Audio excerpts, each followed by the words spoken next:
Hi hello అందరికీ welcome to యామ చేతి వంట. మన ఛానల్ని ఆదరించిన ప్రతి ఒక్కరికి నా హృదయపూర్వక నమస్కారాలండి. ఈరోజు రెసిపీ ఏంటంటే, మనకు ఇంట్లో కూరగాయలు ఏమీ లేనప్పుడు కారంగా తినాలి అనిపించినప్పుడు ఈ వెరైటీ రైస్ని అయితే ఈ విధంగా ఒకసారి ట్రై చేశారంటే మళ్ళీ ఎప్పుడు కావాలా పిల్లలు కూడా ఈ రైసే చేయమని అయితే అడుగుతూ ఉంటారు. అంత టేస్ట్ అంటే సూపర్, చాలా సూపర్గా ఉంటుంది. ఆ రెసిపీ ఎలా చేసుకోవాలో ఈ వీడియోలో మనం తెలుసుకుంటాం. ఇక్కడైతే నేను పెద్ద టమాటాలు 5 తీసుకున్నాను. ఒక పావు కేజీ వరకు పెద్ద ఆనియన్కు 2 పచ్చిమిర్చి అయితే కట్ చేసుకున్నాను. పుదీనా అయితే కొంచెం తీసుకున్నాను.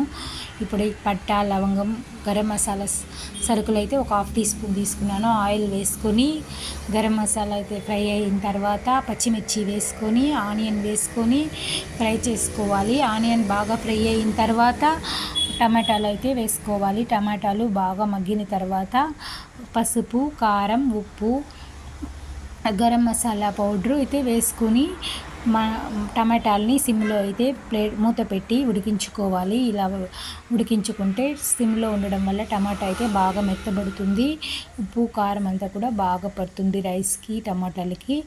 ఇప్పుడు ప్లేట్ పెట్టి ఉడికించుకున్నామంటే బాగా టమాటా ఉడికిన తర్వాత మనమైతే టమాటాని గుజ్జుగా అయితే చేసుకోవాలి. ఈ విధంగా చేసుకొని మూత పెట్టి ఉడికించుకుంటే కొంతసేపు తర్వాత తీసి చూస్తే టమాటాలు ఆల్రెడీ గుజ్జుగా అయితే ఉడికిపోతూ ఉంటాయి. మనం పచ్చిమిర్చి వేసాం కాబట్టి ఇక్కడ కారం అయితే కొంచెంగా వేసుకోవాలి. ఇప్పుడు గుజ్జు అయిపోయింది. టమాటాలని బాగా గడితోనే నలిపినామంటే టమాటా గుజ్జు అయితే మనకి రెడీ అయిపోతుంది. ఇక్కడ మనం రైస్ అయితే ఆల్రెడీ చేసి పెట్టుకోవాలి. ఇంట్లో ఉన్న రైస్తో అయితే కూడా చేసుకోవచ్చు. రైస్ వేసి బాగా మిక్స్ చేసినామంటే రైస్ బాగా హై ఫ్లేమ్లో పెట్టి ప్రతి రైసు వేడెక్కాలి కాబట్టి బాగా మిక్సింగ్ అనేది బాగా చేయాలి. హై ఫ్లేమ్లో పెట్టి మిక్స్ చేసినామంటే రైస్ బాగా వేడెక్కుతుంది. కింద మాడకుండా రైస్ని అయితే కలబెట్టుకుంటూ ఇందులోని పుదీనా కూడా వేస్తే టేస్ట్ ఫ్లేవర్ అయితే బాగుంటుంది. అది ఇందులో అల్లం వెల్లుల్లి పేస్ట్ కూడా లైట్గా ఒక 1/4 స్పూన్ అయితే వేసుకుంటే టేస్ట్ అయితే చాలా సూపర్గా ఉంటుంది. వేరే లెవెల్లో ఉంటుంది.